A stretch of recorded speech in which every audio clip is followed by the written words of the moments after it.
Night Network presents Football Time.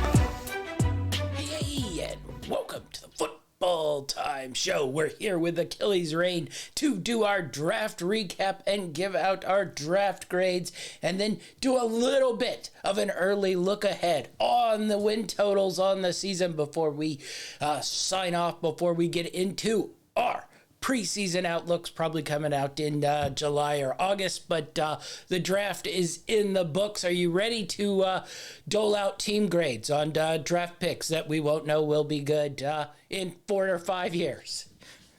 Well, listen, I took down some notes based off what I thought teams did, and I figured that I would give my grade on the fly based off my own notes. So, yeah, I'm ready. Let's do this. All right, let's start things out with one of the more interesting ones, and probably one of the more interesting teams that you and I seem to always discuss. Let's start out in alphabetical order with the Arizona Cardinals. You know, they traded their first-round draft pick for Hollywood Brown. I think a lot of people were confused just a little bit by that. But then 2 days later, it sort of comes out that DeAndre Hopkins had failed a PED test, and he's suspended for the first 6 games of the season. So I guess it made a little bit of sense. I don't know. A ton of sense overall, considering A.J. Brown got a first-round pick. I don't know that Hollywood Brown necessarily is in quite the same category, but they took the tight end. One of the tight ends I liked in Trey McBride with their second-round pick. Cameron Thomas, a defensive end out of San Diego State with their third-round pick, I thought was, I'd say solid, at least probably has a good chance to be a rotational sort of situational pass rusher. And then just sort of stockpiled a handful of offensive linemen there towards the end of the draft. What did you make of Arizona's overall draft, considering probably their first round pick is technically, Hollywood Brown from the Baltimore Ravens? Listen, to me, the Cards are basically trying to mend things with their star quarterback, by giving him a new security blanket, so to speak. They also decided to address the pass rush question a little bit with Thomas and Sanders. I think the trade for Brown was more of an attempt, like you said, to not lose as much production from the wide receiver position as Hopkins serves his suspension. At first, I wasn't aware of the suspension, but I heard about the trade, and it kind of let me scratch my head a little bit, but now it makes a lot of sense. They must have seen this coming beforehand. So, overall, I would say that they had a pretty solid draft. I do kind of like the way they approached things, but I thought there were also some other needs that they could have filled. Unfortunately, certain circumstances showed up where they had to address other situations. And because of that, I had to hover them around a B minus. Yeah, I think that's probably a fair grade. If Trey McBride turns into a solid sort of tight end, he's not going to be one of those, Travis Kelce types who can, become an ultra weapon wide receiver, but he could be sort of a nice solid blocker, pass catcher. I really sort of like Trey McBride out of Colorado State. So my only problem is you had so many receivers in this draft. Why give up your first-round receiver for a receiver? I don't know. With Hollywood Brown, what number do you think he comes in when you start listing off the best receivers in the league? I mean, it probably starts getting in the 20s, maybe the 30s before his name really pops up. So was it really necessary to drive out that first-round pick to Baltimore for a receiver who's a solid sort of deep pass catcher, but I don't think either of us would put him in that sort of top tier category. So I think B minus C plus would be where my grade lands. Listen, as confused as I was over that trade, I thought that he didn't warrant what they gave up for him, but I think the way they looked at it is we're getting a receiver that's at least established in the league. They know what he can do. They know what he brings to the table. And he's got a little bit of a rapport with the quarterback, from back in their days. So maybe that's what, added a little extra value to this particular trade. But, I'm right there with you. I think that, they've very easily could have found adequate talent with the pick they gave away. Yeah. The only thing I will say is you at least get one extra year theoretically before you have to pay him. But once again, at some point, you are going to have to pay him. He's got a $13 million cap figure in 2023, and then he's an unrestricted free agent. So basically, you got 1 year of cheap, 1 year at sort of middling, and then you got to make a decision. Now, it's not the decision, sort of that the Eagles had to make with A.J. Brown, but at least I know I'm getting an elite level receiver with A.J. Brown. Now, I'm paying him, $25 million, but I don't understand if you're giving up your first round pick why you don't go after somebody around A.J. Brown's caliber if you're going to end up probably either cutting this guy or having to, overpay to keep him. Or I think the bigger question is, why didn't you pay Christian Kirk? Seriously, I don't know if there's that much of a difference between Christian Kirk and Marquise Brown. If you wanted a speed deep threat, just pay Christian Kirk. But they decided to let him go, then trade their first round pick to pretty much get his exact clone, which just seems confusing to me. Yeah, I'm right there with you. I didn't quite understand it. Again, I go back to the fact that maybe this rapport between him and the quarterback, they're looking at, again, to not lose too much production out of the wide receiver position. All right, so we're on the Cardinals. I've been down on them pretty much all this offseason and most of the last half of last season. The only thing I can say is I'm sad now because the win total number dropped because of the DeAndre Hopkins news. I probably should have last week when we were doing our draft pre-show taken that Arizona win total line before the DeAndre Hopkins news came out. But what do you think the Arizona Cardinals win total will be coming in to the upcoming NFL season? I had a tough time. And again, I thought it was a little high, even, with the way they finished last season when I was first looking at it. Then obviously the Hopkins news broke, and those 6 games are going to be quite pivotal.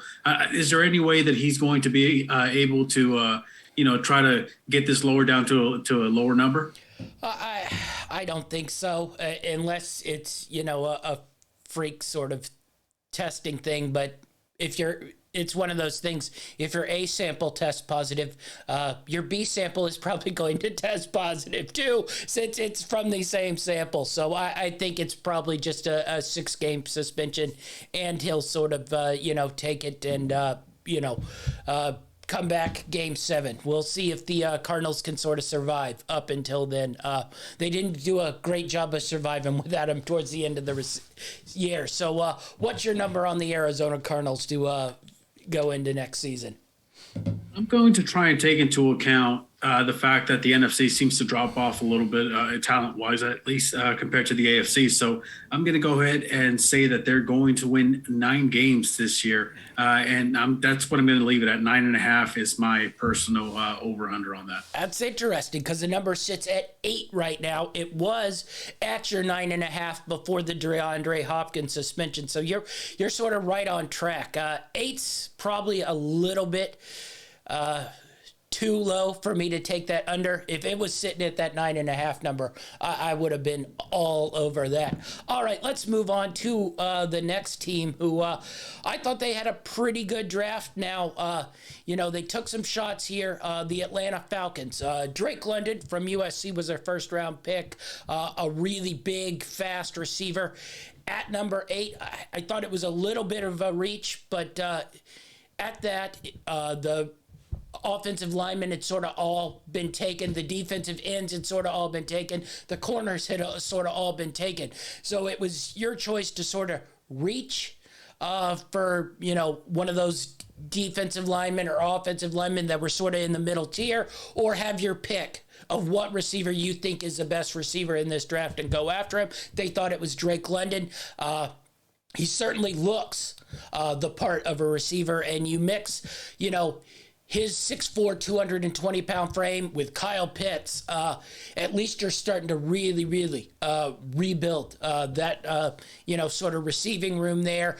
The Ika Bigte, Penn State defensive end, could be hit or miss. He could be one of these guys who could be a really, really good pass rusher, get a handful of sacks, lots of pressures, or, we probably never hear from him again, and he jumps, teams every sort of 2 years. I really, really like the Troy Anderson pick, the inside linebacker out of Montana State. This guy's sort of a Swiss Army knife. I know they'll probably use him on the sort of defensive side of things, but if you watched him at Montana State, he lined up at quarterback, he lined up at receiver, he lined up at, running back. You could sort of use him as a Taysom Hill type guy and then flip him over and try to play him at that linebacker situation as a, sort of situational pass rusher. Great against the run. Really like that pick.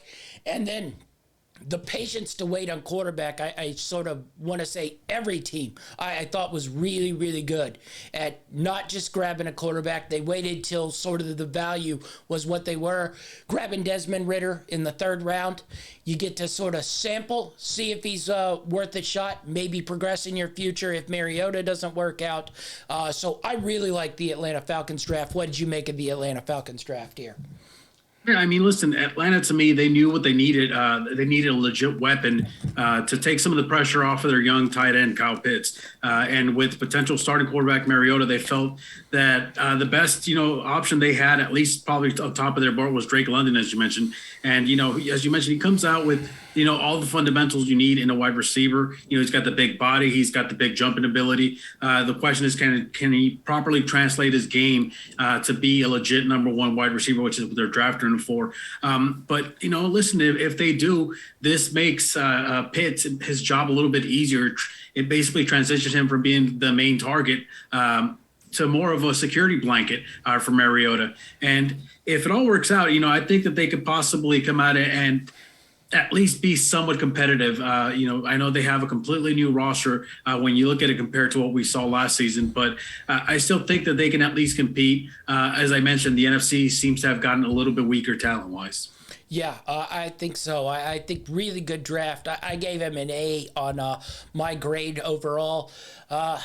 It'll be interesting in 2 years from now what the Calvin Ridley situation is. I don't know what that's going to be, but if you can bring him back into the fold, you have Ridley, you have London, you have Pitts, you're looking once again at a really nice sort of receiver trio there.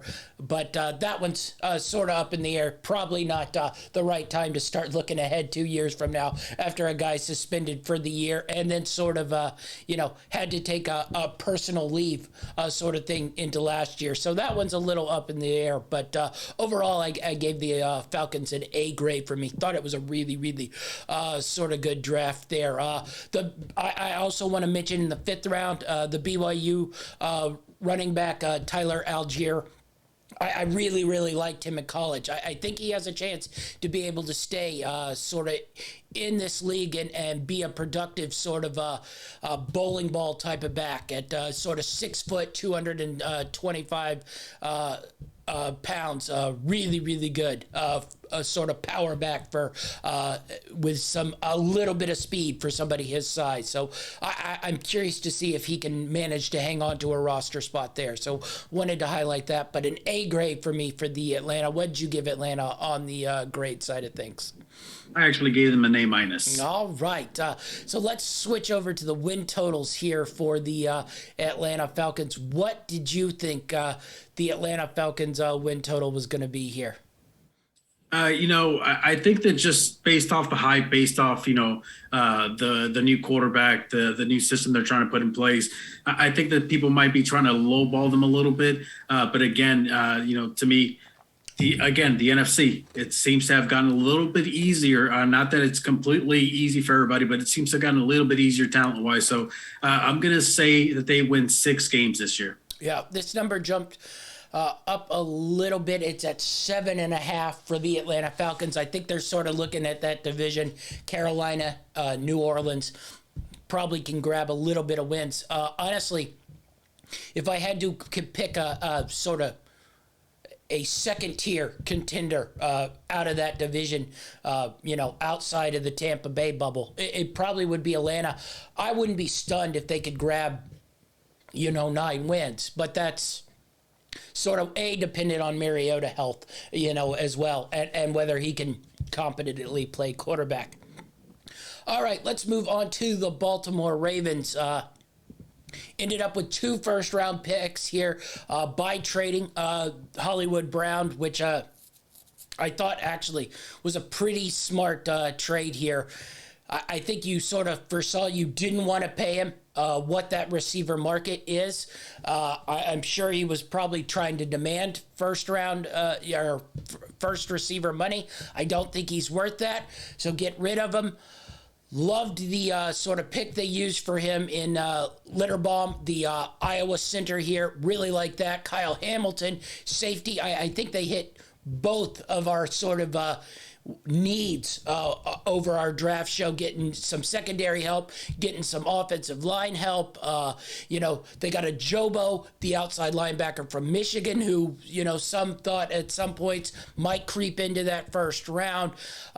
Overall, I just, I'm always impressed with how this Baltimore structure runs. I thought they replenished really, really nicely here. And yeah, they're going to probably need a little help at receiver, but honestly, Hollywood Brown wasn't making your team all that much better or worse. Either way, to sort of replenish that offensive line, I thought was a big deal. What'd you make of the Baltimore Ravens draft here? Listen, when I was watching this draft happen, I was kind of like, that's such a Raven thing to do.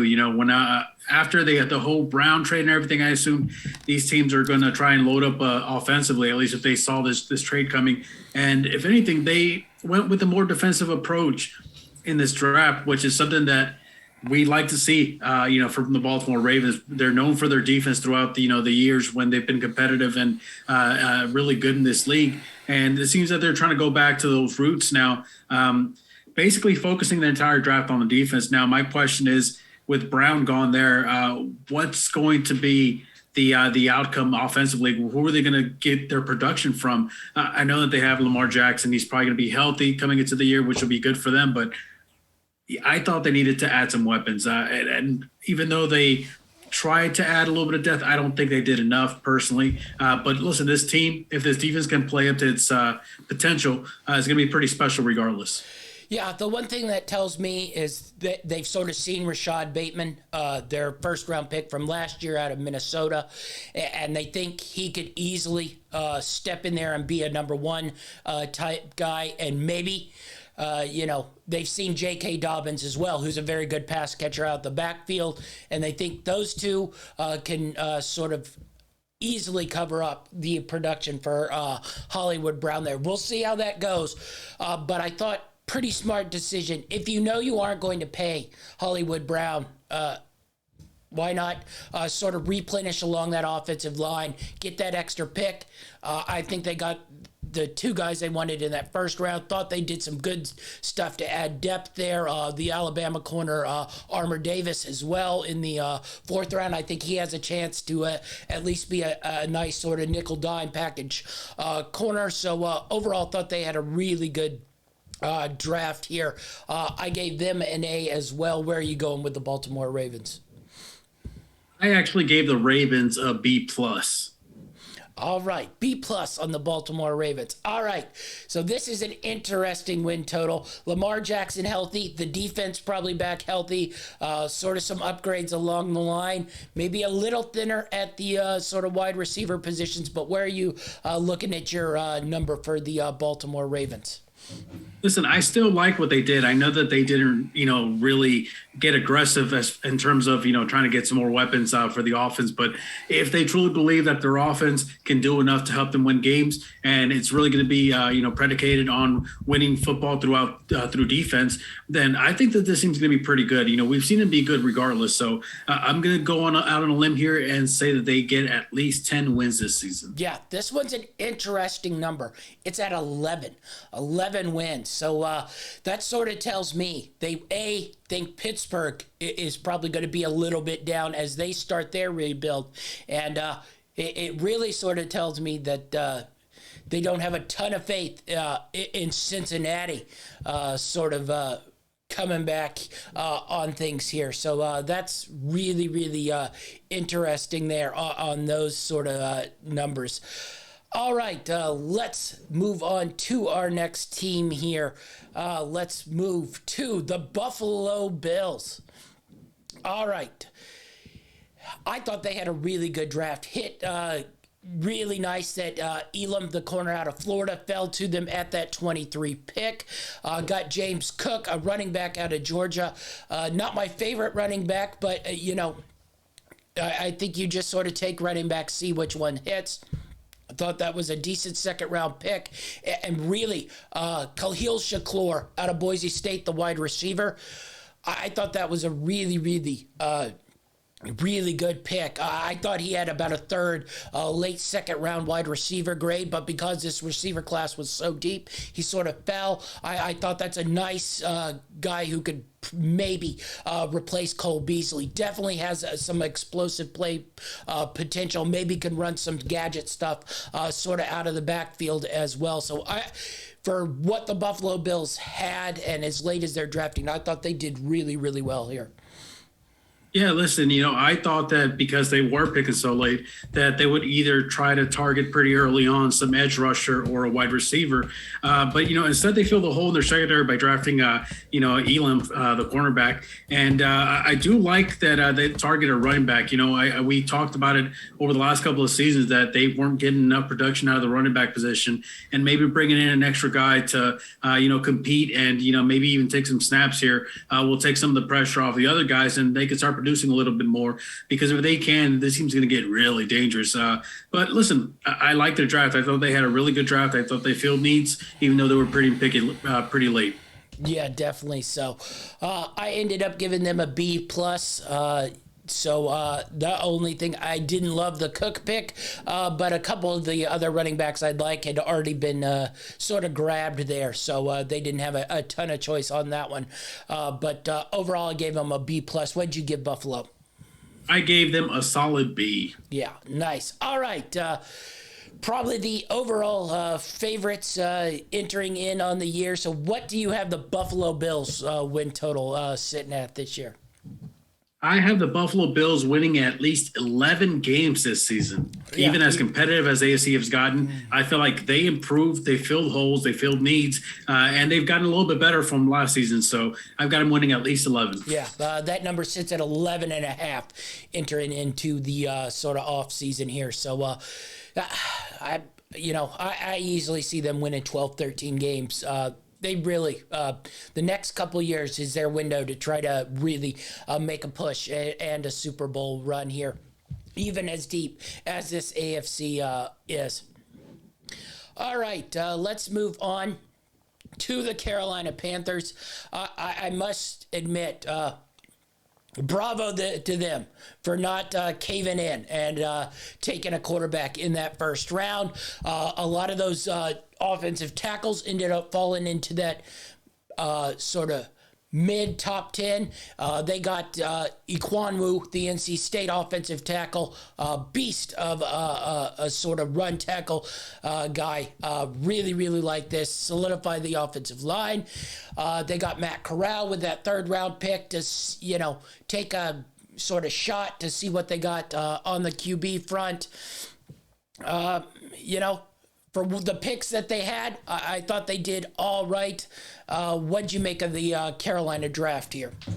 Yeah, listen, with the Carolina Panthers, they started off by addressing, as you mentioned, the offensive lineman out of North Carolina State. And listen, he's a solid guy. I thought he was one of the top prospected offensive linemen, at least for, in my book. So I think they addressed that big hole there. So that helps them already. And then, as you mentioned, they bring in the quarterback out of Ole Miss. Now you've got a guy that can compete, maybe light a fire under your current quarterbacks behind, because they gave up a lot for him, and they truly believe that he's the guy. But if he's not the guy, at least now they have somebody that can come in and compete. I really do like what they do. The Sam Darnold experiment's obviously going to be decided, I think, this upcoming season. But even if it doesn't work out, they have a guy that can even sit back, learn from Sam Darnold, at least get NFL ready before they throw him out to the wolves. And if Sam Darnold happens to work out, good for you, because now you got another guy on the cheap side here for a couple of years. So I thought overall they had a really good draft. I like what they did. Yeah, I gave them a solid B, just because there's not a lot of depth there. We'll see what Matt Corral becomes.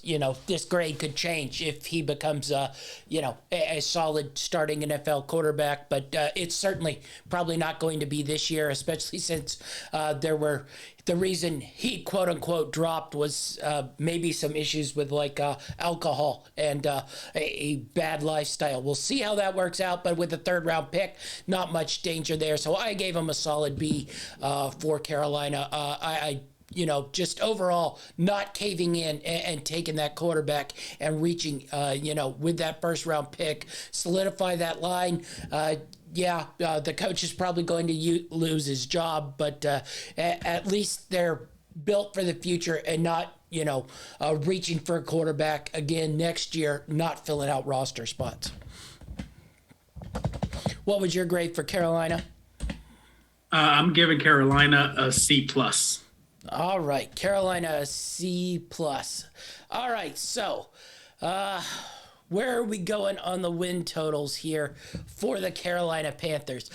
This one probably more on your lower side of the spectrum, unless a miracle quarterback comes flying in. I don't know if Jimmy G's that miracle quarterback or not, but what do you got for Carolina here? Still not fully sold on this Sam Darnold experiment. And even with the Corral pick, still not a guy who I think is quite NFL ready, week one. So I'm just going to assume that Darnold starts here.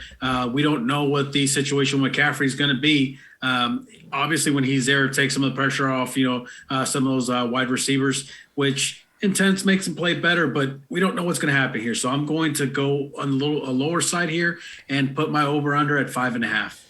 Yeah, it's right there at 6.5. So I just, even that, I think is probably a little bit of a stretch, unless you can guarantee me a sort of full season of Christian McCaffrey health. That would be the one thing that would sort of make me upgrade it, because then you can sort of cover up the warts of whatever quarterback is going to be behind center. And I should say health and the productivity that he had in the first part of his career. Just because he's healthy, if he's no longer any good, that's not that much of a work. So health and the same productivity that you got from a peak Christian McCaffrey. All right, let's move to the Chicago Bears. They had a lot of draft picks, not a ton of sort of high-level 2 second-round picks after they traded out of the first round here, but Kyler Gordon, cornerback out of Washington. I've watched a lot of this Washington football team over the years with Peterson as their coach. He was not my favorite corner. He's a solid corner, but I don't think he's a lockdown one, which, explains why he went into the sort of second round here. He's definitely not on that sort of level. Honestly, I did not like the Chicago Bears draft here. I thought the Brisker Penn State safety was a little bit of a reach at 16. Jones Jr., the wide receiver out of Tennessee in the third round.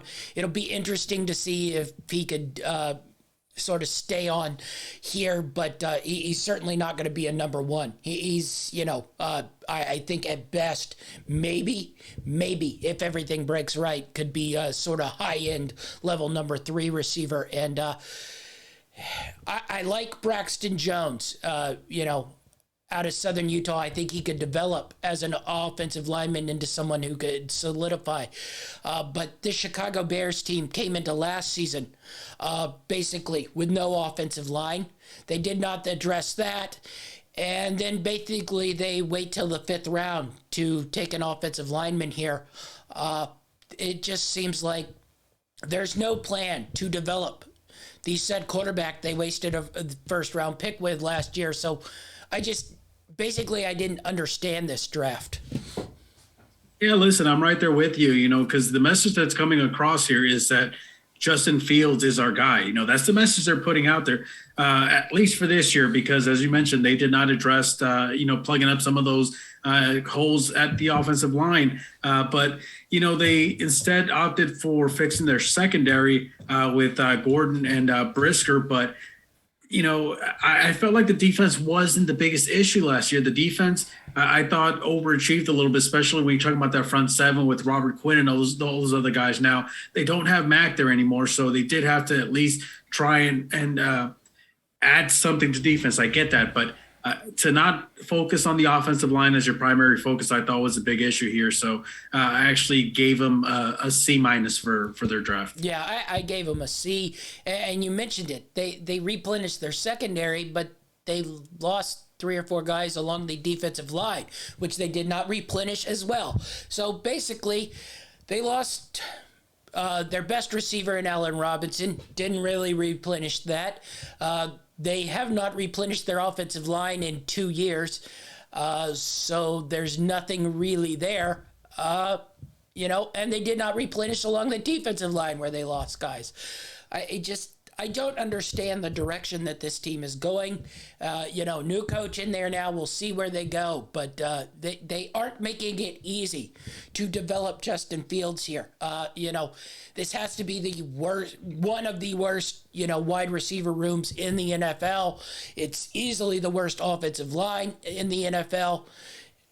David Montgomery, solid running back, but I don't think you can base your team that David Montgomery is going to take you to wins in the promised land here. So just a C for me overall for the Chicago Bears. All right, let's get to the win totals here for the Bears.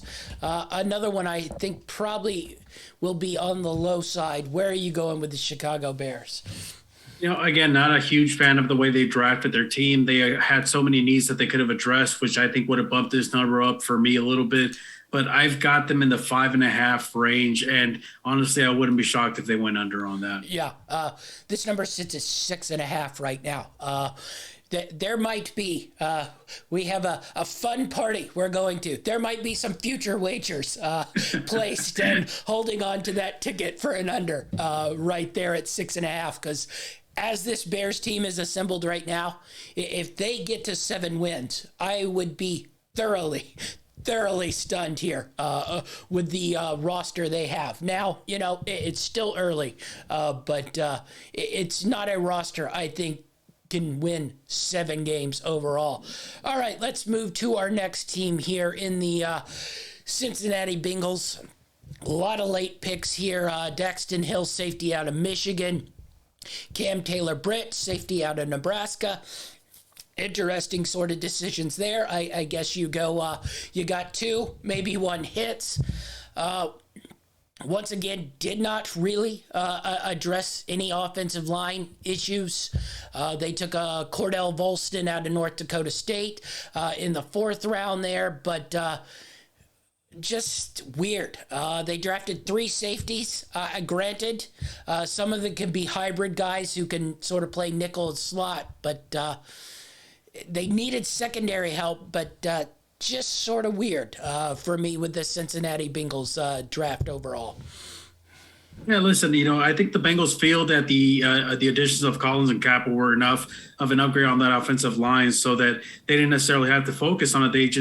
I believe they drafted 1 offensive lineman in the draft. So instead they added a little bit of depth to the secondary, not anybody necessarily that you feel would make a huge impact right away. But listen, to add a little bit of depth is always a good thing here and there. And then they also addressed a little bit of depth at the pass rush, which was a little bit of an issue for them last year, especially later on in the playoff games, although they were able to make up for it with a great offense. Yeah, the Daxton Hill will be interesting because he's one of those sort of hybrid guys. We'll see if, Cincinnati can use him because it's been sort of hit or miss with those guys.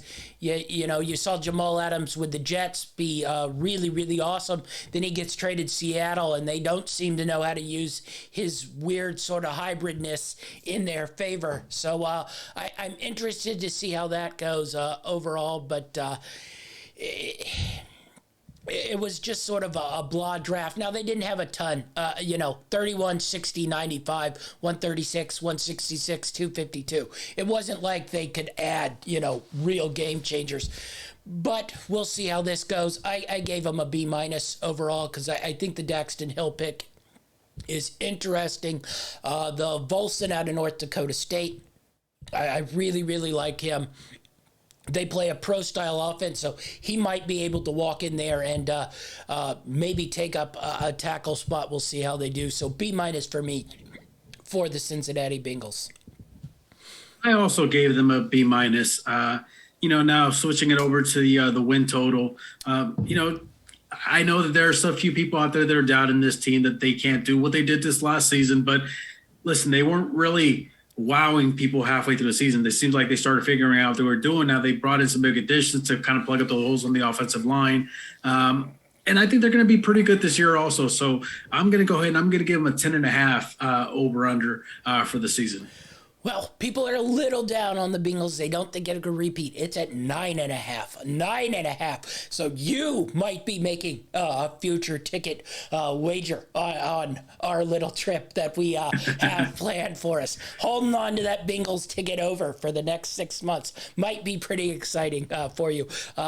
Though we both will probably lose the tickets and scramble for them. That definitely sounds like something that would happen to us.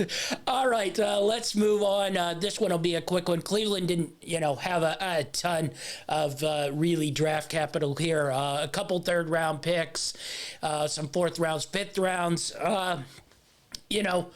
Some depth guys. Emerson might be able to fill in at times on the cornerback spot. I thought was pretty good. Jerome Ford out of Cincinnati.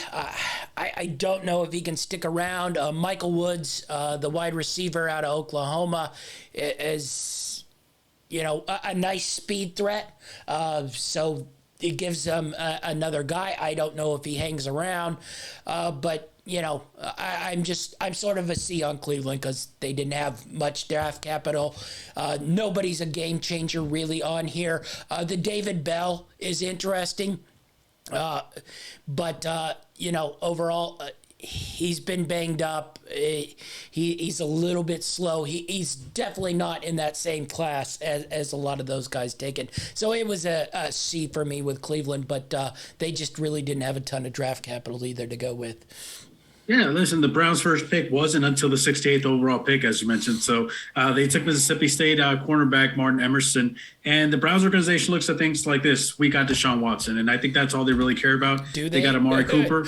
Well, at least that's what they're portraying. So that's what they're trying to get everyone to believe. But listen, the question now is what happens to Baker? And is everything going to work out? Because you gave up a lot, not just in terms of draft capital, but also in terms of future money.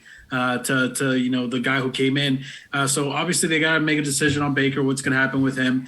Is he going to count towards your capital going forward or not? There's so many things that come into play here, but I still think they did okay. I know they didn't have a lot of picks, and this team was pretty solid to begin with. I felt like they just had a little string of bad luck last year with their wide receivers pretty much all going down. But I think that they're going to be I gave them a solid C just based off what they had and what they were able to get. All right. They don't have a win total number for the Browns because, everything is basically up in the air. I just want you to give me a guesstimation on 3 different scenarios. The first one, Watson gets to play from the start, no suspension. We'll go the, theoretical normal suspension of 6 games for the Browns. You give me that win total as well. And then I think there's a possibility he gets suspended for the season as well. Now, maybe that gets appealed down, but you give me the win total you think the Browns will get for those scenarios. No suspension, 6 games, full season. If you want to put Baker Mayfield in there or not, I don't know. But I am assuming at some point he has to be removed from the roster because they're about $40 million over the cap, and he's about $20 million of that. So where are we going here on those 3 scenarios for the Cleveland Browns? Okay, so first scenario, and just remember, I'm not the biggest fan of this whole Deshaun Watson trade, but that's neither here nor there. I'm going to try and not be biased here. No suspension. I've got them at 8.5. Yeah. I feel that that's a pretty good number. We haven't seen Deshaun Watson for a couple of seasons. We haven't seen the nucleus of this team with a different quarterback, especially a different style quarterback. They play completely different styles, Baker and Watson do. The next one with the 6-game suspension. And I'm assuming that they have Baker Mayfield as the starting quarterback just for the heck of it. I've got them at 6.5. And the reason I have them at less is because having obviously Watson there with the intent of returning during the season would probably take a lot of the confidence out of a guy who we've pretty much seen has a little bit of issues with confidence. And the final one, 4-year suspension, I gave him 7.5. And the reason why it's a little bit higher is because, again, with the imminent threat of Deshaun Watson taking over the starting job no longer an issue, I feel that Baker, who I'm just assuming up for this scenario to be the quarterback, would feel a little more confident that he can try and prove to his next team what he can bring to the table. Yeah, we were spot on the no suspension. I think even with Watson, 8.5's right there. I think with a 6-game suspension, it probably sits, you're right, maybe 6.5, 5.5. I'm ruling Baker out. I don't think even in a sort of get right, play for us scenario, and then you sign a big deal somewhere else, I'd go down to like 3.5 wins if Watson doesn't go in there, because then it's looking really, really bleak, and you're probably just sort of in real trouble if that scenario happens. So those would be the 3 there. Let's move on to the next team. Our friend wasn't in love with this draft. I don't think anyone was in love with this draft here. I'm not going to hammer it quite as much, but I basically every pick they took, I thought they reached, a little bit. It seemed like each guy could have been some guy you could have grabbed 1 round lower. Dallas Cowboys took Tyler Smith out of Tulsa. He's a very large man who, in theory, could be a dominant offensive lineman, but there's a lot of work that needs to be done there. It's the outside linebacker, Sam Williams, with their second pick, I thought was a little bit of a reach. Maybe he gives them some edge rushing, but, I'm not in love with that. The wide receiver, Tolbert out of South Alabama, maybe a special teams guy, but I thought there were better receivers on the board. I talked about Shakur out of Boise State. It just seems like every pick they did, they reached for. Ferguson out of Wisconsin, probably the tight end was the only one I thought could be okay, but they have a lot of depth at tight end. They use their franchise tag on the tight end, for God's sake. So I don't even know what sort of use that is other than occasionally bringing him in as an extra blocker. So what did you make of overall the Dallas Cowboys draft here? Listen, although I didn't necessarily love their draft, and I did feel that they reached for certain players, I still think that the Cowboys addressed their issues on the O-line. As you mentioned, they drafted the big man out of Tulsa, Sam Williams. They added depth to the wide receiver position, but they focused on defense. And realistically, they had a pretty explosive offense last season. So I know that Amari Cooper's not there anymore, but they feel that with the guys they've got there, they can do enough. But the defense was really what vastly improved last season compared to the previous season. And I think that adding the weapons that they did, the drop off should be minimal, at worst. I think that they can at least match what they did last season. And the worst case scenario, they'll be at just about the same level. So I can understand why they took that approach, even though some of those picks might leave you scratching your head. Yeah, I ended up giving them a C-. But this could easily jump. It's just, this window is so weird for the Cowboys. Like, I think Tyler Smith could develop into a really good offensive lineman, but I don't think he's ready to start on the Dallas Cowboys offensive line consistently this year. It might be 3 years down the road when he develops into an elite offensive lineman. I don't think this Cowboys team is in a 3-year, wait and see window. Maybe they are. Maybe they are in a sort of secret rebuild here. That seems a little weird. But, I think there are a couple other teams that might be, we'll get to them in sort of semi-secret rebuilds here. So maybe the Cowboys are looking at this, take a step back this year, try to, in 2 or 3 years when Tyler Smith maybe develops a little bit and some of the dead weight on the cap clears out, and then they make another push for it. It just... A timeline I think they're on, and a timeline this draft sort of class tells me two different things. So that's why I gave them a sort of C-. I don't even hate the Tyler Smith pick. I just think that's a offensive lineman 3 years down the road that you're looking at that could be a dominant force, not an offensive lineman that you're looking at that you can plug in there right now. Well, listen, regardless, I still, like I said, as much as some of these picks left me scratching my head, I still think that overall they added, to the things that they really needed in terms of trying to at least improve the team for a win now situation. So I'm going to be a little nicer than you, and I'm going to give them a B-. All right, let's go to Cowboys win total. You always have to sort of take this one with a little bit of a grain of salt because everybody wants to bet on the over on the Cowboys win total. So it's always a little bit bloated. But what do you think the Cowboys win total sits at here?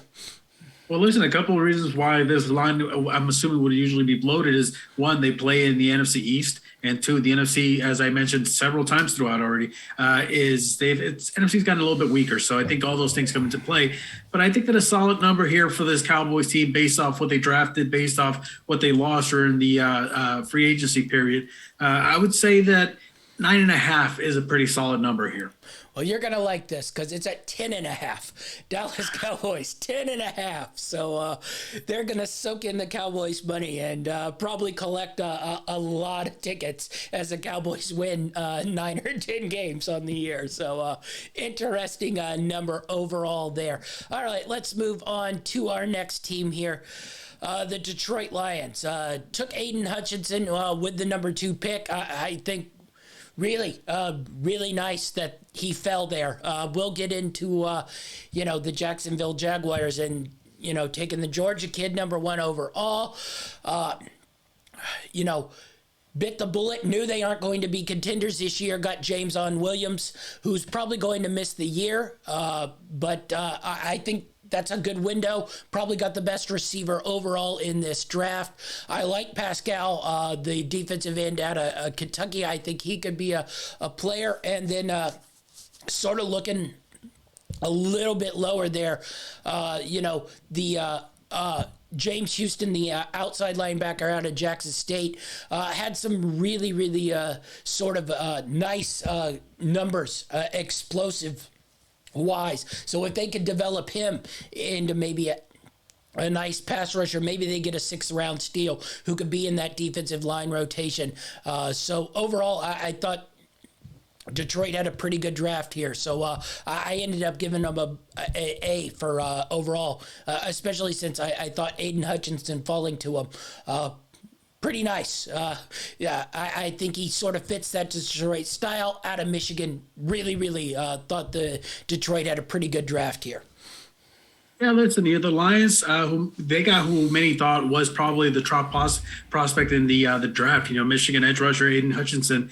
And, they were also able to add a big-time wide receiver, at least in terms of That's prospect right. scope. I don't mean to cut you off, but, you think they maybe got the top guy overall in the draft, and then everybody's number 1 receiver was probably Jameson Williams. Granted, he blew out his knee, so that's 2 top guys. If Williams had been healthy, that's probably another top 7 pick you got there. So I really liked that.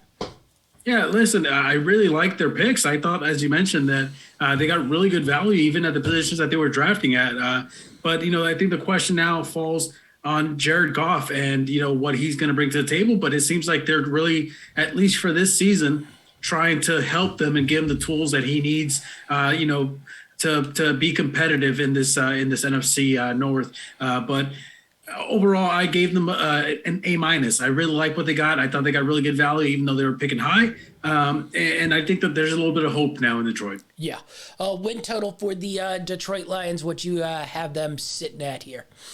Based off last season's performance and the fact that, they do have to play against Green Bay a couple of times a year, I went ahead and, I also took into account the drafts of the other teams. So I wasn't too insane about it, but I was kind of mild-mannered, and I gave them a 5.5 over-under. Yeah, they're at 6.5 to start the year.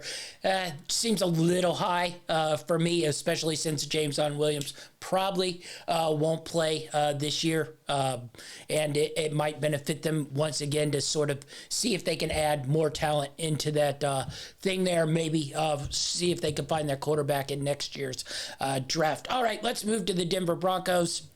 Not a ton of draft capital, no first-round pick here. Benito, outside linebacker out of Oklahoma.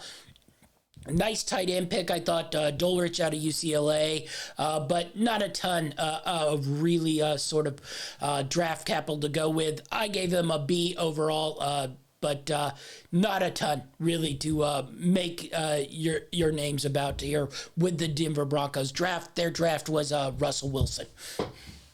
Yeah, listen, and I still think that the Broncos quietly put together a pretty good draft, even with what they had. They replaced their tight end Noah Fant, whom they sent to Seattle, with UCLA tight end Greg, and they added to their D line with Bonito, and I think that these are things that necessarily weren't 100% needs, but I still think that it improves the team overall. But as you mentioned, this Broncos team, their draft day was basically Russell Wilson, and they've got him. So regardless of what they did this draft, I think that overall it still comes out as a positive thing. So I gave them an A minus for their draft. Yeah, definitely. So, all right. Broncos win total. I'm curious where you sort of set this line. They've definitely improved their team, but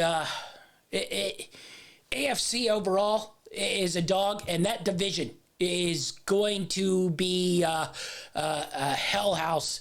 And then I believe the AFC West plays the NFC West. Now, granted, the NFC West is not as deep as it is, but, that's going to be a lot of tough games overall. Where do you put the Broncos on the win total spectrum here? Listen, I take into account the fact that I think that division is going to be probably the best in football, as most people do, just based off the acquisitions during the offseason and during the draft. So I thought that giving them an 8.5 over under was pretty fair. And that's probably what I mean. I wouldn't be surprised if they hit the over on that, but I also wouldn't be surprised if they fall just under on it. All right. Well, you need to go grab your tickets now. Broncos number 10.5 on the over-under. 10.5. So they are thinking 11-win season here for the Denver Broncos. That seems really, really high for as competitive. With Russell Wilson, man. And listen, we had to face him, a couple of times each year, and the guy's magic, man. So I understand why the number's so high, but I agree with you. It's probably a little too high. 11 wins with that sort of competition. I mean, I just think most of those AFC teams are going to be in that sort of 8, 9, 10 win category. I think it's really, really tough for any of those teams really to sort of go past 10 wins, especially if they're playing, tough on the other side. Now, that being said, they could sweep through the other side of the, teams they play on the NFC side of things. So maybe that's where they sort of grab their wins. All right, let's move on to the Green Bay Packers. I really, really love their draft. I know people are complaining that they didn't take a receiver in the first round, but Christian Watson out of North Dakota State, I rated really, really high. I actually thought he was about the third or fourth best receiver in this draft. So to grab him, in that second round and to be patient, really, really big body, can go over the middle, can even sort of stretch it out. He's got really good speed for a 6'4", 210-pound sort of guy. Love Christian Watson out of North Dakota State. And then I thought they took two of the actually productive Georgia defensive players, unlike a team down in Florida that took the one that was non-productive.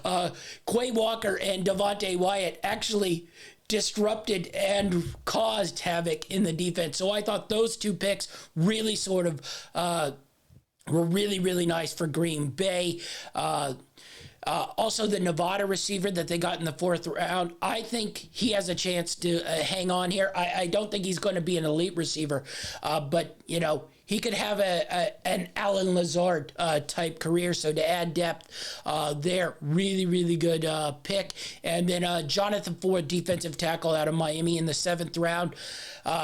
He was pretty hot and cold, but I think he has a chance to really be a nice run stuffer and eat up blockers. So I thought that was a pretty good pick too. I really liked Green Bay's draft. I know some people were hating on it, but I gave him an A over all. Well, listen, you're running into one of those people that wasn't too crazy about this draft. But I'm going to start off by saying, Green Bay, they opted to look to improve that defense and taking linebacker Walker and defensive tackle Wyatt, as you mentioned.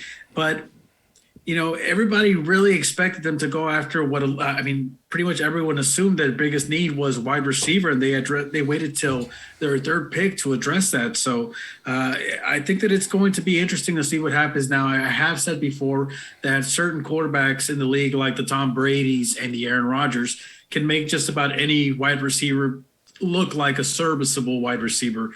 But listen, I think that they're going to be okay. It's the Packers. It's Aaron Rodgers. I think that they're going to find a way to win games regardless, but I don't like the draft. And I don't think that there's much swaying me here. So I gave them a C+.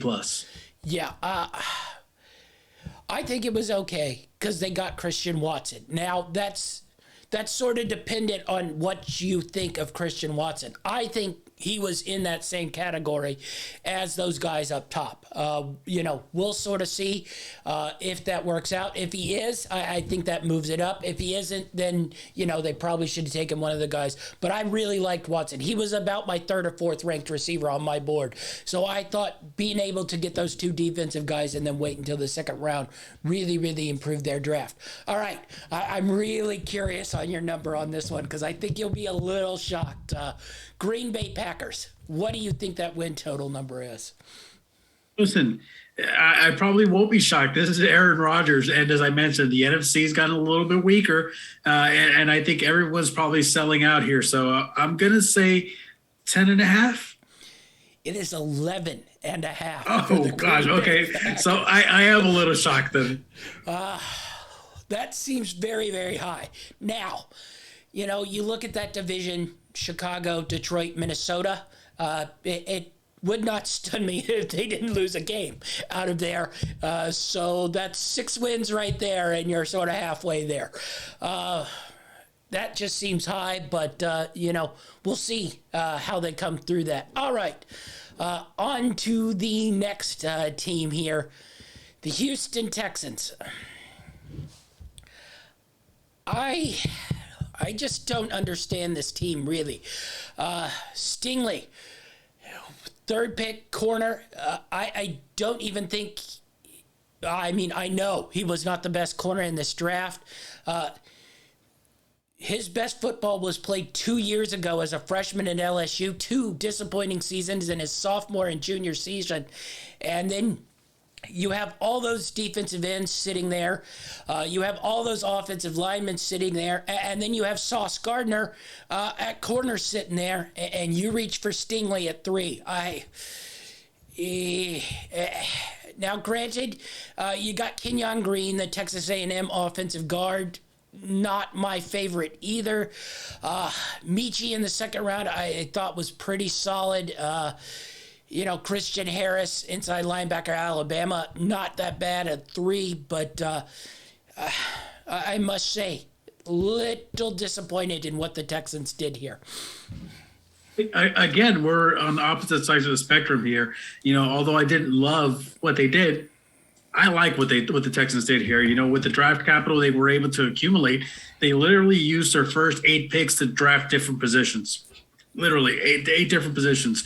I think the Stingley will be a solid defensive back. I know that there's a lot of people that had Sauce as a better prospect than him, but maybe this is something that they, thought would fit better in their system right now. And I think that Green is also going to be an improvement on that offensive line. So, listen, this team just had so many holes to fill. So it's really hard for me to find fault with the way they approached this draft. I know that they didn't get necessarily what most people had as the top prospect at each position, but I think that they got the guys that they felt improved their team and their philosophy going forward. So I can't really fault them for that. They had so many needs. So I gave them a solid B+.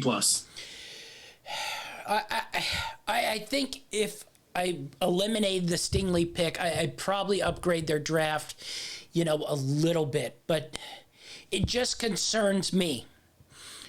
Stingley was a big-time corner in 2019 as a freshman. If he had come out, he would have been the first corner off the board. You go into that 2020 season, and he was getting picked on, and he did not look the same. And then the same thing happened in 2021, and then he, packed up shop and, sat out the rest of the season. That just concerns me. Now, everybody has liked him since he was a freshman, and if it was just sort of, I don't want to play college football, I want to play pro football sort of thing, and he comes back and sort of gets back to what he was as people graded him in 2019, probably a good pick. It just concerns me that for 2 years, he was not that corner, and you had if you wanted to go corner, Sauce Gardner was sitting right there, who basically his whole career never sort of had a dip, never allowed a touchdown pass. Why not just take Sauce there if you want a corner? Just seemed confusing to me. So I probably downgraded him a little too much because I didn't hate the rest of the draft. It just seemed Stingley a little reach to be the first corner off the board, unless you were going off 2019. But 2 years of poor college play confuses me why you then grab the guy when there was a better one sitting right there. Listen, I completely understand where you're coming from. I just think that certain times when you have so many different needs, you have to take into account also the different personalities you're going to be bringing in because you need such an overhaul of your entire roster. So I think all these things kind of played into it a little bit. But, yeah, I'm with you there. If I had my choice, I'd probably have Sauce on my team as well. All right. Houston Texans win total. I'm curious where you put this number. You can't go zero. So I didn't go zero. Where are you? But listen, the Houston Texans. Listen, I might be a little generous here, but I listen, this team needs so much help. And they were able to draft a lot of guys, but a lot of these guys aren't necessarily NFL ready yet. So there still has to be a learning curve here. So because of all that, I'm going to give them a 4.5 win total. All right. You and Vegas are sitting at the exact same table. 4.5 is the exact number here. We must know something. They have the lowest win total of everyone in the NFL to start the season. All right. Indianapolis Colts had a second-round pick, a couple thirds, added some okay depth. Jelani Woods, the third-round receiver, is interesting. He's sort of a big body combination wide receiver tight end. So I think that could be good. We'll see how he translates into the NFL. But their draft was torpedoed by making a trade for Carson Wentz a year before. What'd you overall give the Indianapolis Colts here? Listen, I know the Colts want to win, and they want to win now. By the way they approached this draft, they took two new offensive weapons for Matt Ryan with their first two picks, and they got a little bit of help on the front lines to protect their new quarterback. So I really like the way they approached it because they know that they have a window, especially with Matt Ryan as their starting quarterback, and the way that this division is starting to kind of pan out. It seems like this is their window to try and make a move on it. So I like the approach they did. So I gave him a solid B. Yeah, I just gave them a C because they didn't have much, and they should be punished for trading a first-round pick for Carson Wentz and then getting rid of him a year later. So I can see why you downgraded them. all right, Colts win total here. I'm interested where you put this because I think this is sort of the AFC line here. This sort of separates. I think the Colts are sort of the separator between contender and pretender here. So where are you putting the Colts?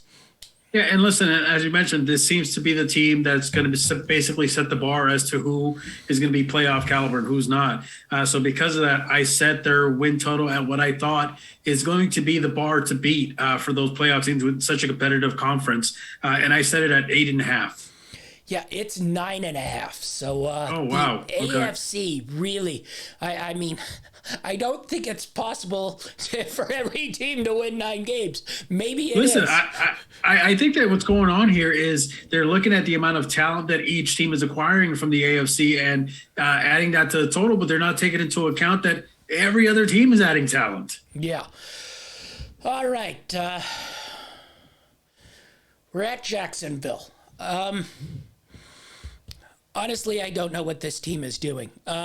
Taking Travion Walker, who, based against probably any of the other top 5 speed rushers, had nowhere near the college football seasons.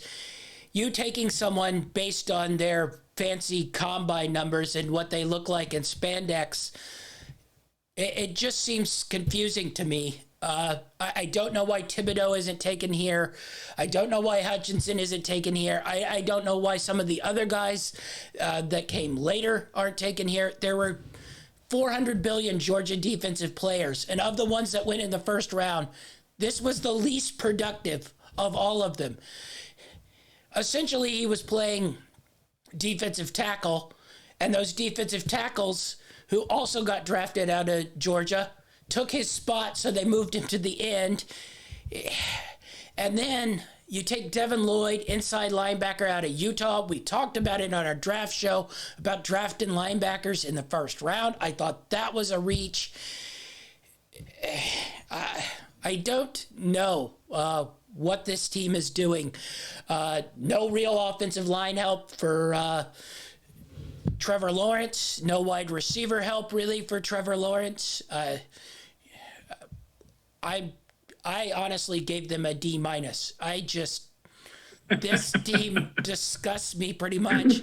And somehow the probably second or third greatest quarterback prospect to ever enter the draft is just in a situation of purgatory hell until that contract runs out and he can find himself a different organization here. Because this draft just made me go, eh.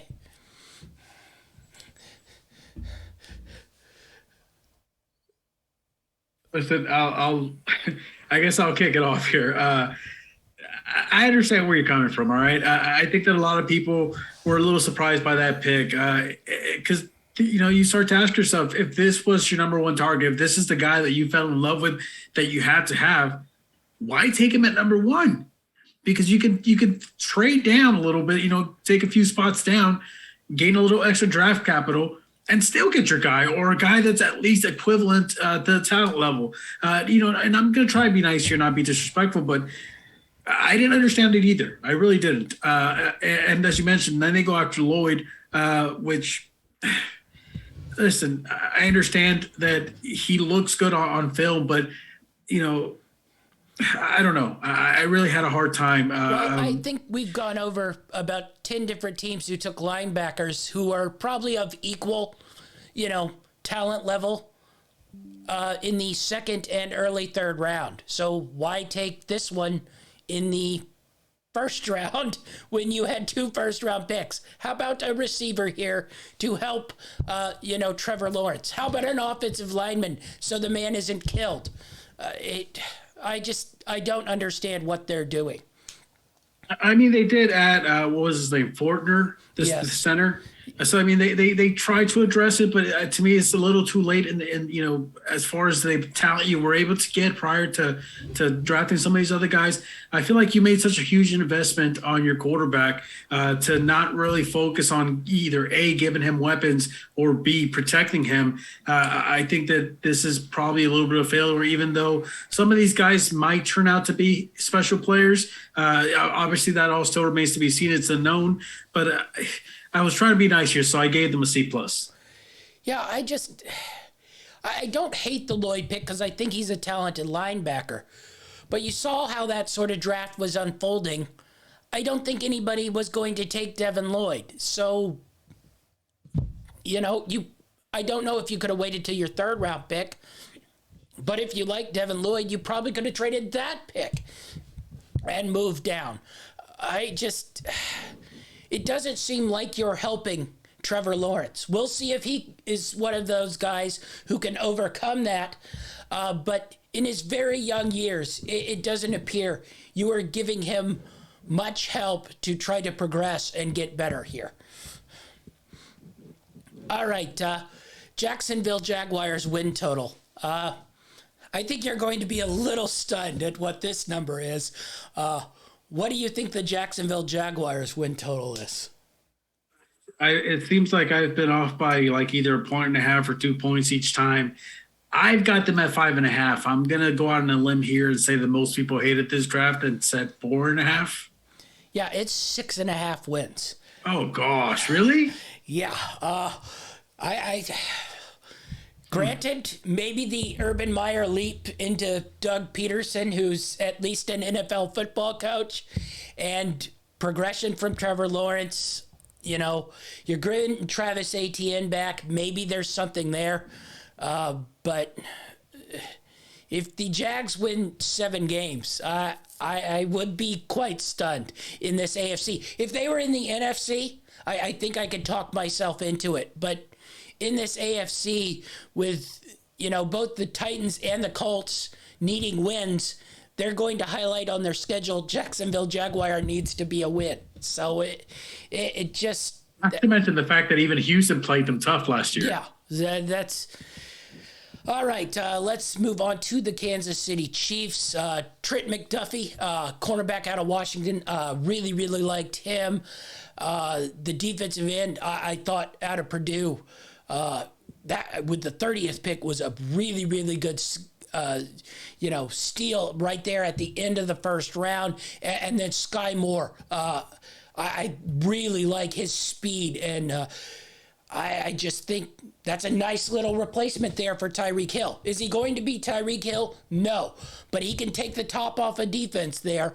So I think that sort of helps. I really like what the Chiefs did overall, then adding some secondary help late in that draft. I just liked what the Chiefs did. I gave him an A overall. You compare the Jacksonville Jaguars organization to the Kansas City Chiefs organization right now. You see how one team sort of finds spots, doesn't reach for receiver. They could easily try to grab one of those receivers at 21 or 30. They saw Sky Moore. They knew he was probably going to fall. They picked up other needs in defensive end and cornerback, and then they got their Sky Moore there in the second round. Loved what the Chiefs did. What do you think about the Chiefs draft here? Listen, here's another draft that I really liked. I know they lost Tyreek and his speed, but the Chiefs still felt that they were a contender, and they focused on improving their D early on. They got Washington cornerback Trent McDuffie. He's not the biggest guy, but he's sound in coverage. He's going to provide an upgrade in that secondary. They got Purdue edge rusher, and they were able to proceed to add depth on both offense and defense with picks of wide receivers, safeties, linebackers, offensive tackles, running backs. I mean, they had plenty of picks coming into this draft. They were already a pretty dangerous team to begin with. And I know the division is really tough, but I feel like they probably got a good sense of improvement. Their drop-off won't be huge, even though they did lose probably their biggest weapon in Tyreek Hill. Yeah. Win total. What do you think the Kansas City Chiefs win total is going to hit on here?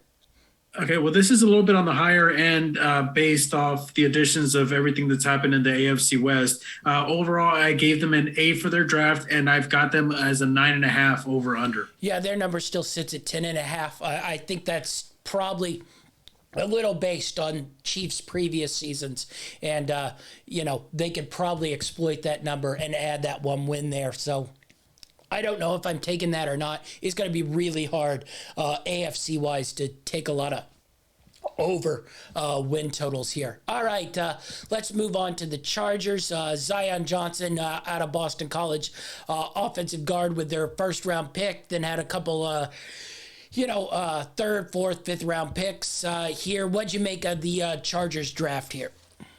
Listen, I love it when a team knows what's probably their weakest link and they address it. The Chargers helped their offensive line with Boston College lineman Zion Johnson. Then they picked up safety JT Woods from Baylor. Overall, they had a really good free agent spree here. For a team that was pretty good last season, they had some glaring holes, but they seem to have addressed those holes through free agency and the draft. I really like what they did. I gave them an A-. Yeah, I thought that Zion Johnson's a good, solid pick. Should be able to fit right into that offensive line. Woods out of Baylor, I think in the third round was a little bit of a steal. And then I think getting Isaiah Spiller out of Texas A&M. I really like this running back. I think that adds, to their backfield where, Eckler's really, really good, but he gets banged up every now and then. This just adds another piece that's sort of comparable to Eckler. So I really like their draft. Thought they did a good job overall. I gave them a B+. Where are you looking at the Chargers win total here? Again, I just did the last one for the Chiefs as a 9.5, and I'm going a little bit towards more of the middle of the bar here for this Charger team, and I have them at an 8.5. 8.5. Chargers 10.5 as well. Oh gosh, really? Yes. How are they going to get all these wins facing each other? I don't know. Apparently, no one in the NFC is going to beat an AFC team, I think, this year, is what I'm looking at. I think, honestly, they're just too scared to put it too low, so they're just ballooning it and putting it too high. It makes sense. It really does make sense, though. All right, next up on the board is your Los Angeles Rams. Not a lot to sort of go over here. Logan Burris, I think, can eventually work his way into that line out of Wisconsin. I don't even really know how to grade sort of drafts like this. A couple thirds, a lot of 6 and 7s that we probably will never see or hear from. Russ Yeast out of Kansas State, safety. I liked what he did in college. I don't know if he can. He's pretty small. I don't know if he can transition into sort of a hybrid safety corner type guy. Maybe he can, but I liked him in college, so there's that. But I just gave sort of a C because that's average because I don't know what to do with this kind of draft. But what'd you make of the Rams draft here? Listen, as much as I love the Logan pick, he only gave up 1 sack in his college career, I believe. But the NFL is a different beast. And, the truth is the Rams are basically set to try and repeat here. They didn't have a lot of draft capital. They didn't have a lot of money to play with either. So adding depth is always good, but there's also no telling how many of these guys are going to remain on the roster in week 1. So I give them a C+ just based off, some of the picks that it seemed like they might have been able to hit on. But again, this is a team that didn't really need much going forward anyways. Yeah. All right. What do you think the Rams win total is sitting at this year? Well, listen, I know that it's probably going to be a little bit higher than this, but I thought that a conservative number for a team coming off a Super Bowl, sometimes they get those Super Bowl hangovers. I thought the 9.5 was a pretty reasonable number here. They are at 10.5 as well. So I kind of thought so. Yeah, same class as everyone else. All right, let's move to the Raiders. Same sort of thing as the Rams here. Not a lot of stuff. They took an offensive lineman, Parham out of Memphis. With the third round pick, I like the Rams offensive lineman better, but he might work his way into something. White out of Georgia at times can be a nice little shifty type runner. Maybe he works his way into that backfield, but overall, once again, same sort of thing as the Rams. I just gave them a C because their draft was getting Devontae Adams, not this draft. So that's where I landed with the Raiders overall. Anything on the Raiders draft that you want to highlight?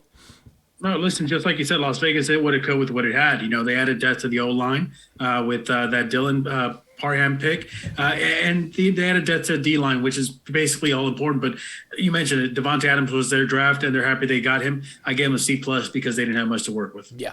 Where are you going futures-wise with the win total with the Raiders here?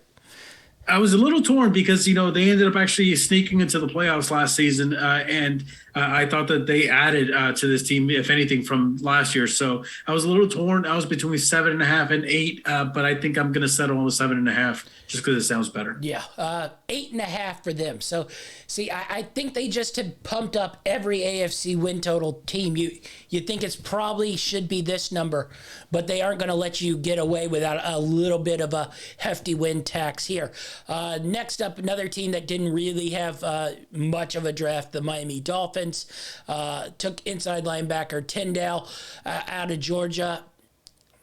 He probably can play first and second downs for them coming up. But overall, once again, just a C grade for me. Their draft was Tyreek Hill and a couple other guys in free agency here. So C for me with the Miami Dolphins. Yeah, listen, I gave the Dolphins a C+. The Dolphins didn't have much to play with. They were still able to add some depth at linebacker and wide receiver, and they got their guy in Tyreek. So I gave him a C+. All right, what do you think the Dolphins win total will be here?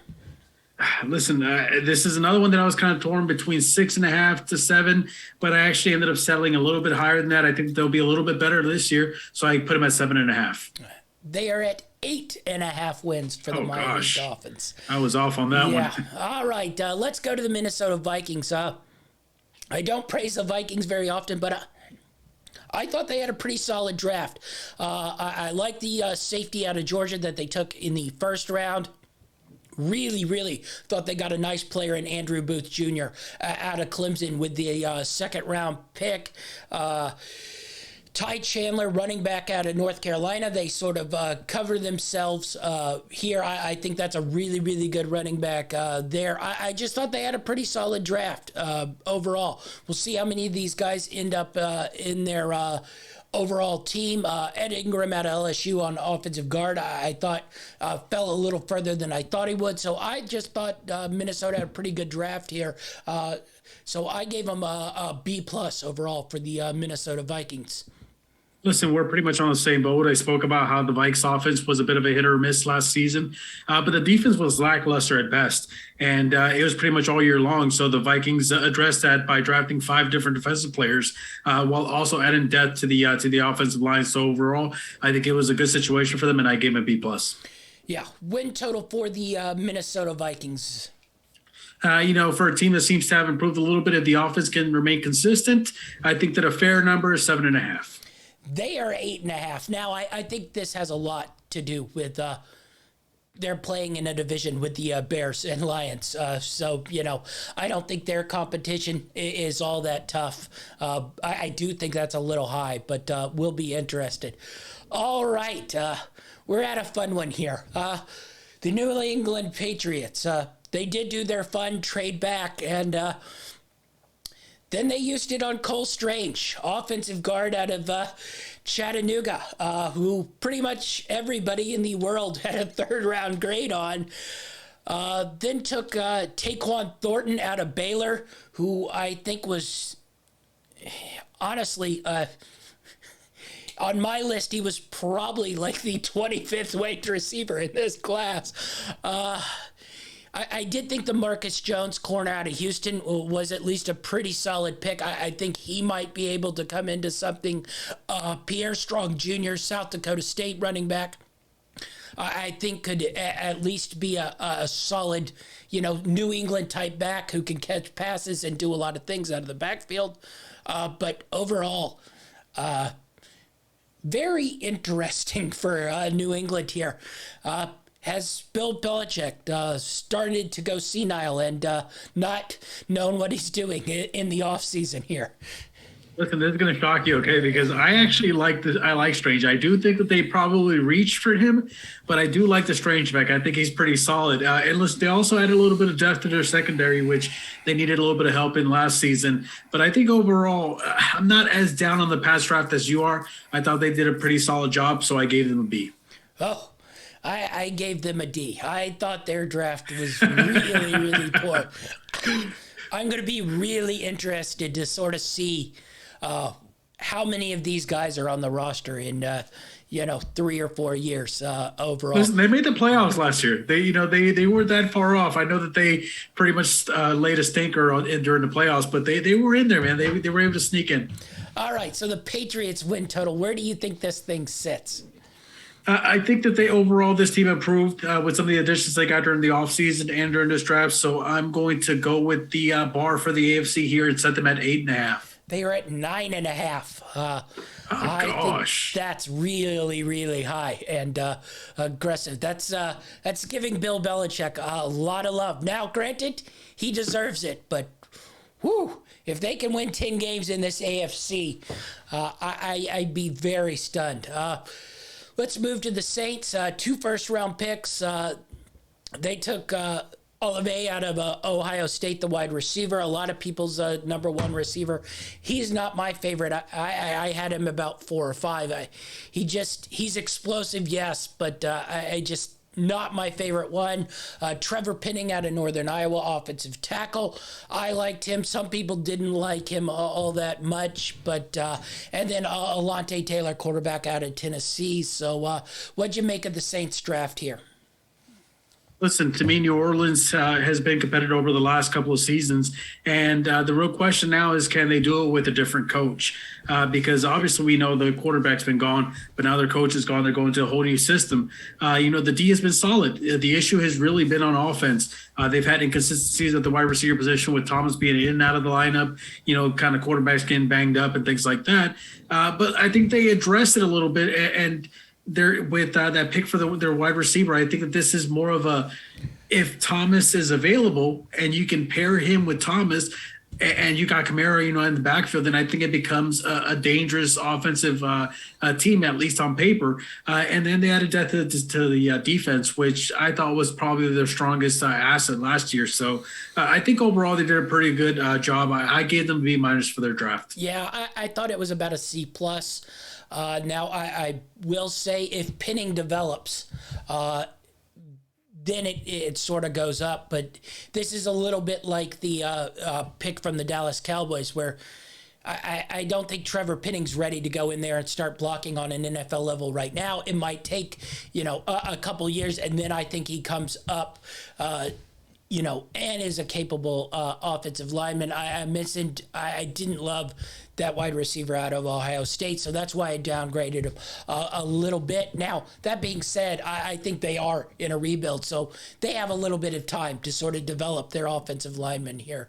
So I gave them a C+ overall. Where do you think the Saints sit on the win total spectrum here?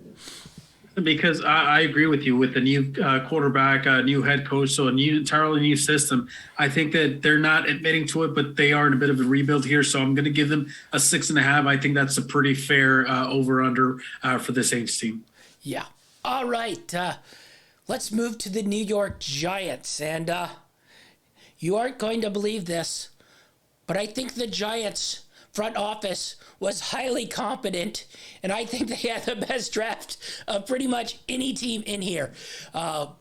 Sat there with the 5th pick, took Kayvon Thibodeaux, who I love, and then avoided the curse of wanting to grab a terrible quarterback. Evan Neal falls to him at 7. You get one of the top offensive linemen. You get my top defensive end in this draft, and then get a solid receiver in Wan'Dale Robinson who can sort of do just about everything. He's a little small, but he's not Tyreek Hill, but he's the same type of just receiver who can do all sorts of things. Shifty, can get in the open field. Is Doozy, the offensive guard out of North Carolina, I thought in the third round. Really, really nice pickup there. Micah McFadden out of Indiana, the inside linebacker, I think can stay in this league and play good minutes here. And then that DJ Davidson out of Arizona State. He came in as a recruit, as a big-time recruit.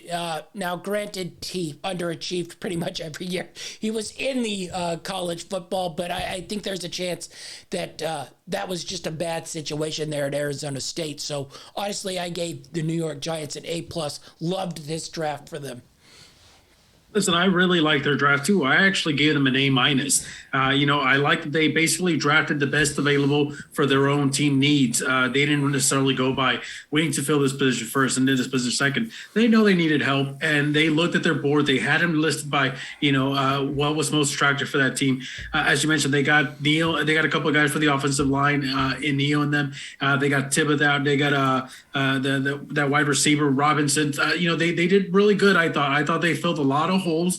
Probably not a lot of guys that are going to wow you necessarily right now, but a lot of guys that have a really high roof and a high ceiling, so to speak, and can actually improve and actually become superstars one day. So I really like their draft. I thought they improved a lot. So I put him at an A-. Yeah. All right. New York Giants win total. Where are you sitting with the New York Giants? Again, really like their draft, like what they did, like the acquisitions they had. I still think they've got some work to do going forward, but they're definitely on the right track. So I've got them at a 6.5, which I think is pretty optimistic. They are 7.5. So everybody is optimistic with the New York Giants. All right. Next up, the New York Jets. And you know what? I think the apocalypse is upon us because honestly, both New York teams, I think, killed it in this draft. I love what they did. They got Sauce Gardner, who I do think is a lockdown corner. Mix that with Garrett Wilson, who I think is the better of the Ohio State receivers. And then able to get Jermaine Johnson with the 26th in the first-round pick at defensive end. Brycey Hall, Iowa State running back. I love him, too. And then to get Max Mitchell, who I think will be an offensive tackle in this league for a very, very long time, out of Lafayette, who I think really is a good tackle. If you watch that Lafayette team play the last handful of years, they just mugged people along that offensive line, and he was the lead guy for that. So Jets, A+. I can't believe I'm saying this. Giants, Jets, A+ on the draft. Loved what the Jets did in this draft. This is 2 drafts in a row. I think the Jets have really, really done well. Oh, most definitely. Listen, this is actually one of my favorite on paper drafts. They got the top cornerback, at least in my opinion, in Sauce Gardner. They got wide receiver Wilson and Johnson the second, all in the first round. I mean, to acquire that much talent, one round is pretty impressive. And if all the pros are correct about some of these prospects here, then the Jets are definitely on their up and up here. I gave them a solid A. Yeah. All right, Jets win total. Where do you think the Jets are sitting at win total-wise? All right, listen, I got to say, I'm a little bit tired of being slightly off on this Vegas line here. I'm writing my win totals as we're going, by the way. And I think that 6.5 is probably close to the Vegas line here because I was thinking 5.5, but I'm thinking everyone's so optimistic we're going to go 6.5 here. Well, you should have stuck with your gut because you finally had hit one. It's 5.5 for the Jets. They didn't tax the Jets for you, so that's where that one sits. All right, we're on a hot streak of mine on draft. Good drafts. The Philadelphia Eagles, I thought, had a great draft. First 2 picks draft 700 pounds of beef here in Jordan Davis, a defensive tackle who, he's not going to be able to play every down, but he can just eat up those offensive linemen and create space for those defensive ends to pass rush. And then Cameron Jurgens out of Nebraska, I think, is a pretty solid center who they can fit probably right in there. And then having Nakobe Dean sort of drop because of shoulder issues into that third round. Just another A+ for me for Philadelphia. I think they got 3 at least full-time starters here out of a draft where they had 5 picks. So I think that's a pretty good hit rate for me for the Philadelphia Eagles. Yeah, listen, to me, the Eagles decided to give Jalen Hurts a legit proven weapon at wide receiver by trading for Titans Yeah, I A.J. didn't even Brown. bring up the part where they got AJ Brown. Now, granted, they're paying him a lot of money, but they finally got a legit wide receiver too. Yeah, and listen, and they also got him some extra protection, with center Jurgens. They improved their front seven. Listen, I got to be honest with you. I like what Philly did. I know that they didn't have a lot of room to play with here, especially after that trade, but I really like what they did, and I gave them a solid B+. I think that the Eagles could quietly become my dark horse of this upcoming season. Yeah. All right. So, where do the Eagles sit for you on win total number? I'm curious where you're going here. I think I'm going with my first flat even number here. No more half points. I'm going to stick with 8 wins here. I think that 8 wins is good for this team. Well, you're heating up here because the Eagles are 8.5 wins. So Getting close. That sits about right overall. All right. Next up, the Pittsburgh Steelers. I'm a little interested here where you go with this because they didn't resist the urge to take the quarterback. They took Kenny Pickett and then they took George Pickens.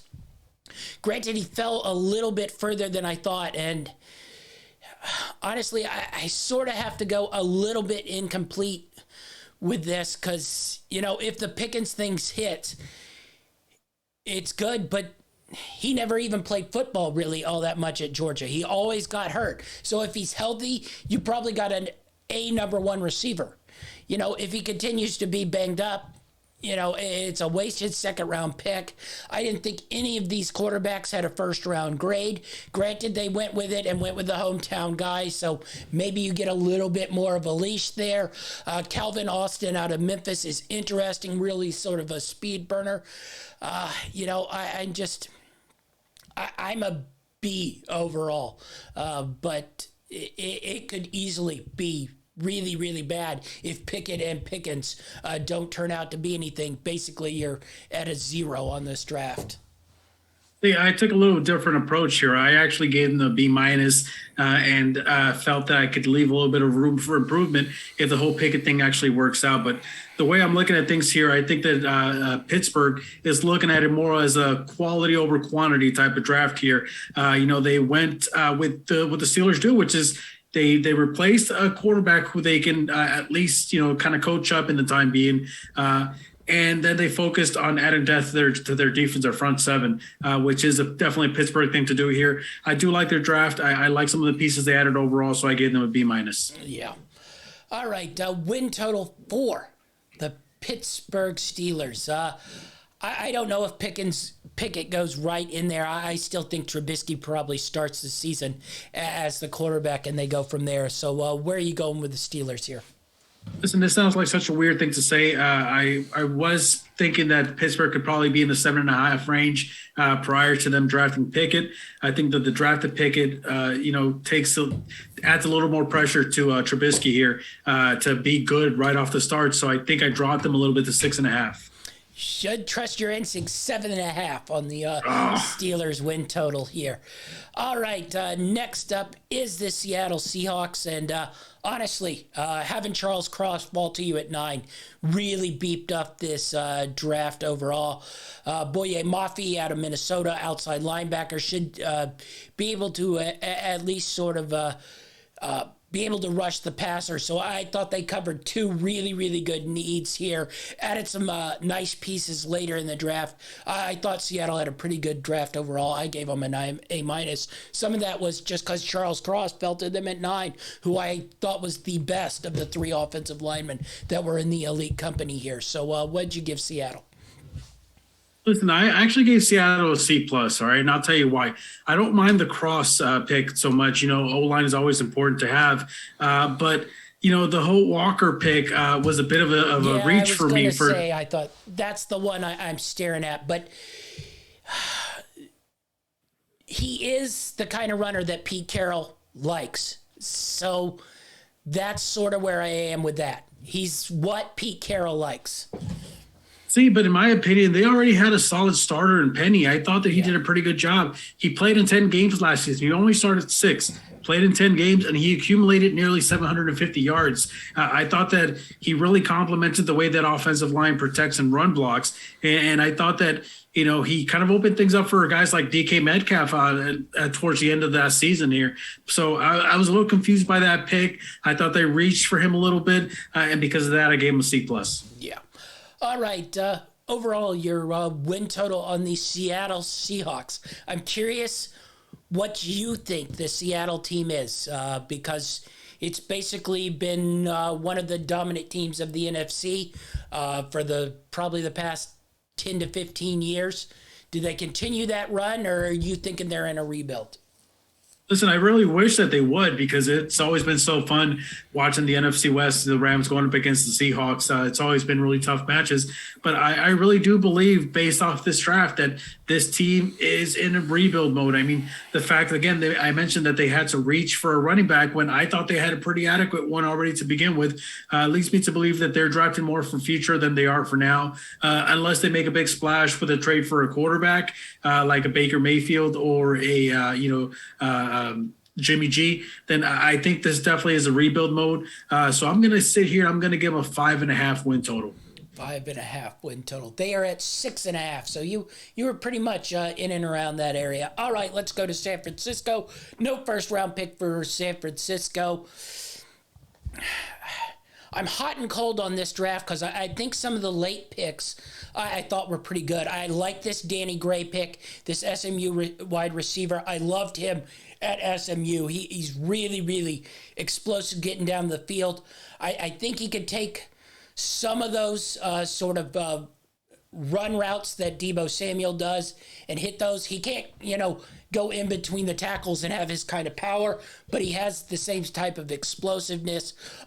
Samuel Womack out of Toledo, a cornerback, I think has a chance to stick around, a little bit. And then Khalil Davis, a 6th-round pick, defensive tackle out of Central Florida. I liked a lot of what he did in college. I'll see if he can sort of stick around and get in the rotation for the Seattle Seahawks a little bit down the road. But I thought Tyron Davis-Price, running back, 3rd-round pick. Granted, in the 3rd round, you aren't hating too much, but I'm a little on that. But, San Francisco can turn any running back. I'm going to say that, and then he's going to rush for 1,500 yards, and it's going to look like a genius pick. And then Drake Jackson, outside linebacker out of USC. Granted, once again, linebacker, 29th pick in the 2nd round. That's probably where you want to take him. But I just didn't like Drake Jackson all that much. So what'd you make of the San Francisco 49ers draft? And I was really hoping to kind of talk to my brother, who's a big 49er fan, and kind of get his feel on his team's draft and where they currently stand right now to kind of, see where my notes stood compared to what he thought. But listen, for a team that was literally one win away from making a Super Bowl appearance, they seem to be in a really strange place. They have to move Jimmy G. They have to give Lance his shot. Otherwise, they failed years ago when they made the trade for Lance. Deebo wants out, but they hold all the power. But why they drafted skilled players, pretty early on in this draft was a little confusing to me. I'm wondering, did they possibly tip their cap as to what they're going to do? I don't know. I'm very torn where this team stands, but I will say this is definitely a team that you don't want to sleep on. Yeah. All right. So San Francisco win total, they don't really have one up because of nobody knows who their quarterback's going to be, currently speaking. So if Jimmy G's there, what do you think the win total is? And if Trey Lance is there, what do you think the win total is? Listen, I've said it before. I've said it over the last few seasons. I think that Jimmy G gives them the best chance to win because he seems to fit the type of system they run. And we haven't seen enough out of Lance. So with Jimmy G under center, I give them an 8.5 win total. I think that's fair, especially, considering the fact that the Rams seem to be poised to try and make another run. The Cardinals are at least trying to improve. Seattle, I don't know. And without Jimmy G, with Trey Lance under center, I give them a 7.5 just because we don't know what we're going to get from him yet. So I think 7.5, 8.5, pretty fair. Yeah, I honestly, I don't think it matters which is behind center. I think they're probably around a 9.5, 10.5 win total just because I think the NFC's so bad. I mean, you can't tell me that Green Bay is leaps and bounds above where San Francisco is.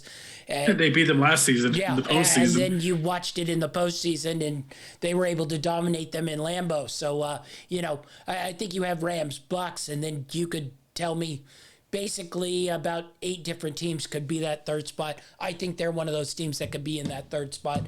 So, honestly, I don't differentiate too much between Trey Lance and Jimmy G. I think they think, rightly or wrongly, they're arrogant enough to think their system is what wins them games. That worked for Mike Shanahan for a long time until it stopped working. We'll see if the same thing sort of repeats itself with the Kyle Shanahan here. Tampa Bay Buccaneers. Had a couple second-round picks. Logan Hall, defensive end out of Houston, has a chance to at least fill in and be able to get a handful of sacks. I don't know if he'll ever be a full-time starter, but overall sort of a blah draft for Tampa Bay. But that's not really what they are gunning for this season. So what'd you make of the Tampa Bay Buccaneers draft? Listen, though, even though I like Tampa's draft, I'm still not 100% sure that everything in Tampa is peachy. Arians is the head coach. Brady retires. Arians is still the head coach. Brady retires. Arians gets promoted. But anyway, the Bucs to me addressed issues as far as who's going to pressure the quarterback. They took Logan Hall. They added depth to the offensive line with Luke from Central Michigan. Yeah. Listen, this is another team that, like the Rams, is going to try and make a push. Brady's towards the end of his career. We saw him already retire once. So I think they're basically all in now. Let's try and get a win. They're a pretty solid team to begin with already. So I gave them a B- just because they didn't have a lot of capital to work with. But I still think it's going to be a pretty solid team. Yeah. What do you think the win total is for the Tampa Bay Buccaneers? I'm going to go a little aggressive here just because it seems like all the numbers seem to be a little high. So I'm going to go aggressive. I'm going to go with 10.5 here just because they're in the NFC. Yeah, Buccaneers are at 11.5 wins. Oh, my gosh. They are second, tied with the Packers, Bucks, and Bills are at 11.5. All right, next up, we're at the Tennessee Titans. Interesting here. A.J. Brown goes away. Are the Titans in a rebuild here secretly and not telling anybody? Listen, we've had this conversation with Dynamite. He's a big, huge Tennessee fan. And I keep telling everybody the same thing. I think that the Tennessee Titans are on pause rebuild mode. What that means is they're going to try this out this year and see if they can compete because they've been the best team in that division for the last, 5-6 years. So they're going to try and be competitive. And if it works out great, they'll make a push. And if it doesn't work out, then I think they're going to blow it up next season.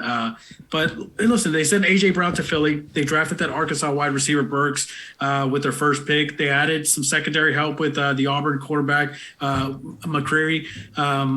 And they added a little bit of help on the offensive line, which is something they definitely had to do. Overall, I think they had a pretty solid draft. I give them a B-. But I think that they're literally one season away from possibly blowing this whole thing up. Yeah. This is an interesting sort of experiment here that I think will sort of determine the wide receiver market in the future here. Basically, they had A.J. Brown. They didn't want to pay him. They said $25 million guaranteed right now, or $25 million a year guaranteed that the receivers are getting right now. So they traded him and basically drafted his exact clone in Treylon Burks out of Arkansas. So I think we're going to see here if this wide receiver market holds, where people are going to take veterans who are proven and pay them a nice chunk of the salary cap. Or it's going to go the way of the running back, where people just start grabbing all these wide receivers that are now entering the draft. I mean, honestly, Treylon Burks, if you put him and A.J. Brown next to each other, they'd be pretty much physical clones of each other, same sort of style of pass catcher. Now, we'll see if this one just translates and it's a plug and play and they don't drop anything. But if he isn't as good, this Titans thing probably gets dark pretty quick here. They drafted Malik Willis in the 3rd round. I thought that was actually a pretty smart way to get Malik Willis. You got a couple years to see if he develops. If he develops into a really good quarterback, you're safe. If he doesn't, 3rd round pick, no sweat off. And if none of this works, you're probably in a rebuild anyway. You jump Tannehill. Henry's starting to get old, so you can't milk that cow. And you just sort of blow things up and see where everything is. It's really sort of a thought experiment on the NFL here with the Tennessee Titans. Just overall on receiver, overall on team building, and just to see where things are. I gave them a sort of B- on their draft overall. All right. I have them at a B. Yeah. Win total overall for the Tennessee Titans. I'm curious what you think this number sits at. Okay, so I went ahead and I did 2 numbers for this one. I did one with A.J. Brown on the team, and I did one without A.J. Brown. As you mentioned, both of those wide receivers, at least physically speaking, yes, are pretty much on par with each other. So I didn't drop them off too much, but with A.J. Brown, I had them at what I thought was fair with how competitive the AFC will be, and that was at 9.5. Now, without A.J. Brown, with the younger guy, even though they seem pretty similar, we still don't know if it's going to translate. So I have them at 8.5, and I think that's pretty fair considering the talent level in the AFC. Yeah, they're at 9.5. So that A.J. Brown didn't move off their number, same as the Colts. So I think that's sort of where they are. All right. Last but not least, the Washington Commies on the board. Once again, I don't understand this team's upper management.